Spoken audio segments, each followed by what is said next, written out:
እንኳን ወደ አቢ ሲኒማ በሰላም መጣችሁ። ዛሬ ይዤላችሁ የመጣው ፊልም ዋንደርስ የተሰኘውን ልብ አንጠልጣይ ፊልም ነው። በፊልሙ መጀመሪያ ላይ ኦገስት የተባለ የ10 ዓመት ታዳጊ ልጅ ክፍል ሆኖ ጌም እየተጫወተ ያሳየናል።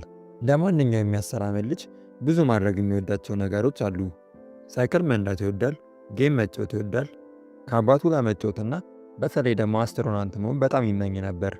ኦገስት አሊያም ደግሞ ሲቀራመጥ ኦጊ ታዲያ 10 ዓመት ታዳጊ አልነበረም። ውልደቱ ብቻውን በራሱ ኮሜዲና ትራጀዲ ተቀላቀለበት ነበር።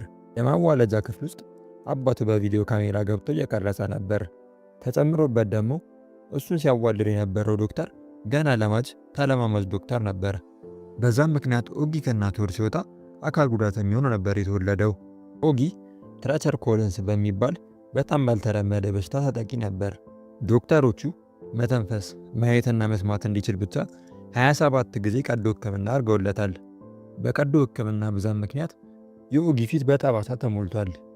በዛም ምክንያት ከእኩዮቹ ጋር ሊጫወት ወጣ ሲል ፈርተው ሲሮጡ ነበር። የትም በሄደ ቁጥር የሰው ዓይን በሱ ላይ ነበር።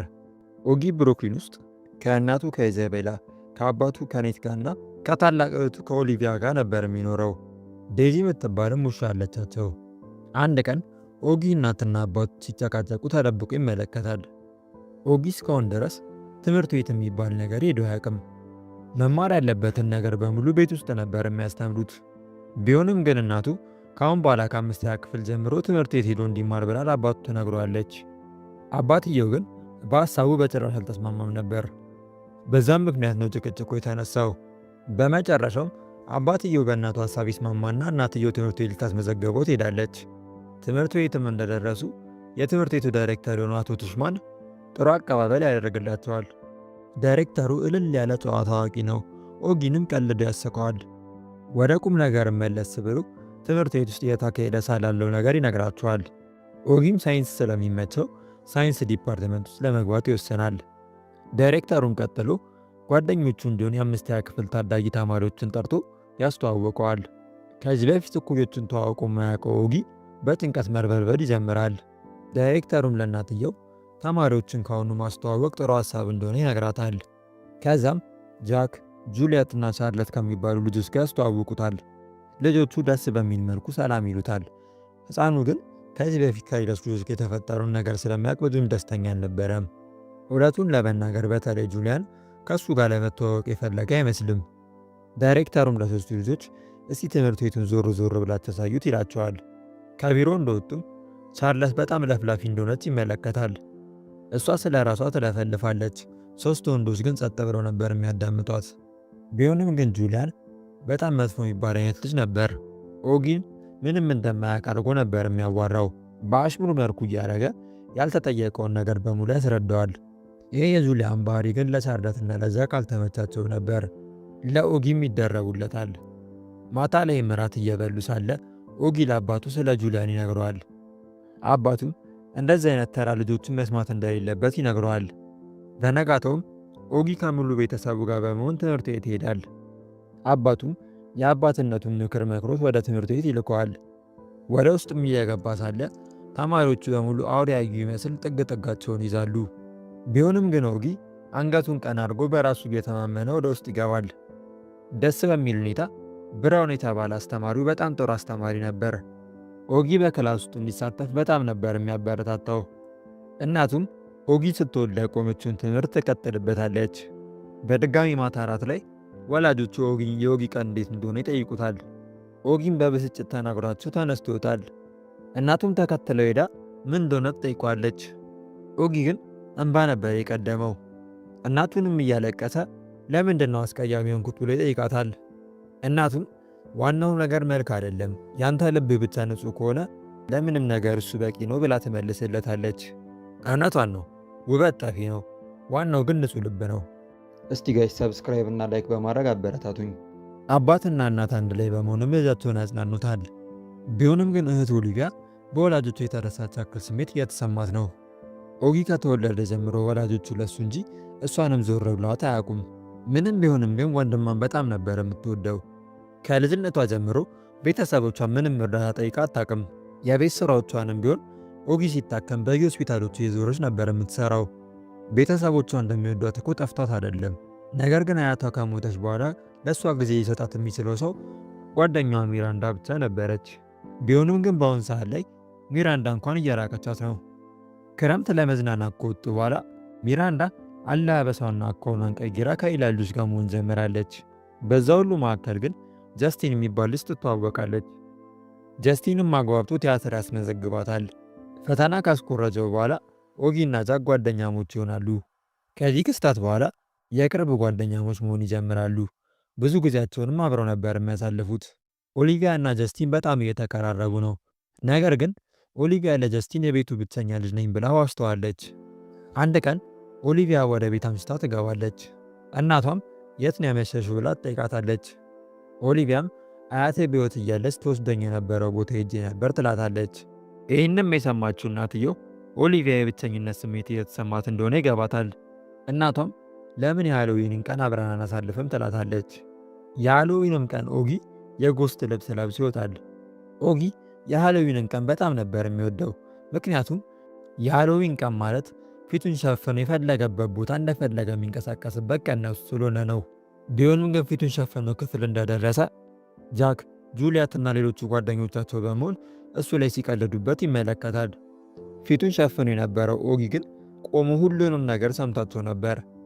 ጃክም እንደ ኦጊ በመስል ኖሮ ራሴን አጠፋ ነበር ሲል የሰማው ኦጊ ክፍሉን ጥሎ ይወጣል። ሕይወት የከበደችው ኦጊ በጠና ይታመማል። ዳይሬክተሩም ለእናቱ ደውሎ ይነግራታል። እናትየውም ኦሊቪያን ጥላት ወደ ትምህርት ቤት ትሄዳለች።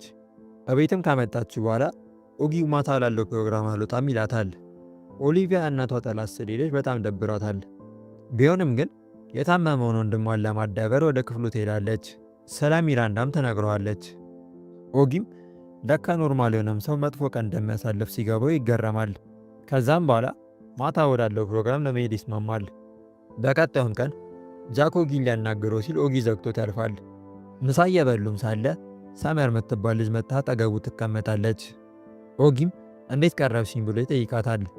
ሰመርም ጥሩ ጓደኞች ስለምፈልግ ነው ብላ ትመልስለታለች። ስለ ጃክም ትጠይቀዋለች። ኦጊም ጃክ እንደከዳ ይነግራታል። ጀስቲን እና ሚራንዳም ለድራማ ይመረጣሉ። ኦሊቪያ ግን የሚራንዳ ተጠባባቂ ሆና ነበር የተመረጠችው። ቢሆንም ግን ብዙ አልከፋትም ነበር። ከጀስቲንም ጋር የፍቅር ግንኙነት ይጀምራሉ። በመጨረሻም ስለ ወንድሟ ተነግሯለች። ወደ ቤትም ወስዳ ከቤተሰቧ ጋር ታስተዋውቀዋለች። ኦጊንም ደስ በሚል መልኩ ነበር ሰላም ያለው። ቀናት ባለፉ ቁጥር ሚራንዳ ከጓደኛዋ በመራቋ በጣም እየቆጣት ይመጣል። ለኦጊም ደውላ ኦሊቪያ እንደናፈቀቻት ተነግሯለች። እነዚህ ሁለት ሴቶች ከመዋለ ሕፃናት ጀምሮ ጓደኛሞች ነበሩ። ለምድር ርቃት እየሞከረች እንደነበረም ተነግሯለች። ክረምት ለመዝናናት ከወጡ በኋላ አባትና እናቷ ይፋታሉ። አባቷ ከእንጀራ እናቷ ጋር ጊዜ በማሳለፍ ለእሷ ምንም ጊዜ አይሰጣትም ነበር። እናቷ ደግሞ በፍቺ ምክንያት ጠፍታ ነበር። ብዙ ጊዜ ቤቱ ሲደብራት ኦሊቪያ ጋር ለመሄድ ትሞክራለች። ነገር ግን ኦሊቪያ ከቤተሰቦቿ ጋር ጊዜ ስታሳልፍና ስትጫወት የተመለከተችው ሚራንዳ የበታችነት ስሜት ይሰማት ነበር። በዛም ምክንያት ነበር የምትርቃት። ኦጊና ሰመር አሁን ላይ በጣም ቅርበታቸው ጨምሯል። ጃክም ኦጊን ብዙ ጊዜ ሊያዋራው ቢሞክርም ግን ኦጊ ሊያናገረው ፈቃደኛ አልነበረም። ምንም ነገሮች ያልገቡት ጃክ ሰመርን ሄዶ ያናገራታል። ሰመርም የሃሎዊን ቀን ክፍል ውስጥ ያወራውን ነገር በሙሉ ተናግረዋለች። ይህንም የሰማው ጃክ ጥፋቱ ይገባዋል። ነገሮችንም ለማስተካከል ለራሱ ቃል ይገባል። ለሳይንስ አሳይመንታቸውም ጁሊያንን ጥሎት ከኦጊ ጋር አንድ ላይ ለመስራት ይስማማል። በዚህ ነገር ግን ጁሊያን ደስተኛ አልነበረም። ጁሊያንም ጃክም ቡድን ሊቀይር ይነግረዋል። ጃክም አላረገውም ሲል ይመልስለታል። ጁሊያን ኦጊን በዛ ሁሉ ተማሪ ፊት ዘገምተኛ ብሎ ይጠራዋል። ይህንም የሰማው ጃክ ዞሮ ጁሊያንን ቡጥ ያቀምሰዋል። ሁለቱም መደባደብ ይጀምራሉ። አስተማሪው ብራውንም መጥቶ ያገላግላቸዋል። ጸቡን ያስጀመረውም ጃክ ስለሆነ ወደ ዳይሬክተሩ ቢሮ ይጠራል። ጃክም ጸቡን ያስነሳው እሱ እንደሆነ ያምንና ይቅርታ ይጠይቃል። ለምን ግን ጸቡን እንዳስጀመረ አልተናገረም ነበር። ዳይሬክተሩ ግን ለምን እንደጣላ ገብቶት ነበር። ቢሆንም ግን ዳይሬክተሩ ጃክን ከትምህርቱ ቤት ለ2 ቀን ማገድ ግድ ሆነበት። በቀጣይም ኦሊቪያ ከወላጆቿ ጋር ስትጨቃጨቅ ያሳየናል። ኦሊቪያም እስከ ዛሬ ድረስ በውስጡ ያመቀችውን ነገር በሙሉ እዛው ትዘረግፈዋለች። ኦሊቪያም ለእናቷ እማቀርበው ድራማ ላይ የምትገኙ ምንም ስራ ስለሌለች ነው ወይስ ለእኔ ብለሽ ነው የምትሄጂው ብላ ትጠይቃታለች። እናቷም ለኔት እስቲ ውጣ እቺን ልጅ ብቻዋን ላዋራት ብላ ትነግረዋለች። ነገር ግን በፊልም ውስጥ ምን እንዳወሩ አላሳየንም ነበር። ነገር ግን ተነጋግረው ችግራቸውን እንደፈቱ ቀጣይ ካሉ ክፍሎች መመልከት እንችላለን። ኦሊቪያም ታናሽ ወንድሟ ጋር ሄዳ ነገሮች በሙሉ እንደተስተካከሉ ትነግረዋለች። በቀጣይም ኦሊቪያ ወደምታቀርበው ድራማ ይሄዳሉ። የኦሊቪያን ቤተሰቦች የተመለከተችው ሚራንዳ አሞኛ ስትል ለፕሮዲሰሩ ተዋሸዋለች። ቀጥላም ኦሊቪያ እኔን ተክታ ትስራ ስትል ትነግረዋለች።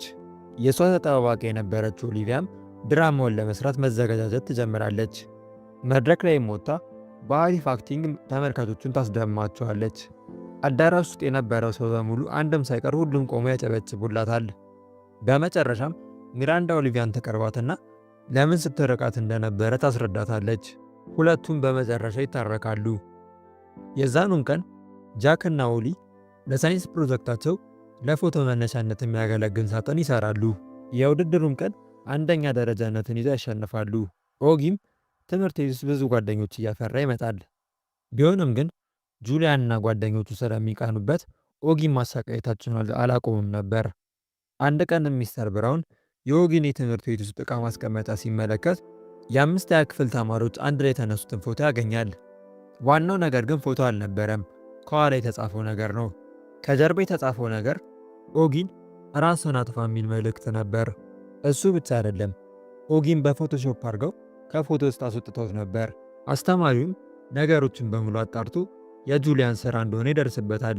ለዳይሬክተሩም ከነገረው በኋላ ዳይሬክተሩ የጁሊያን ወላጆችን ይጠራቸዋል። ዳይሬክተሩም ለጁሊያን ወላጆች ፎቶን ያሳያቸዋል። ፎቶውን ያቀናበረችው የጁሊያን እናት ነበረች።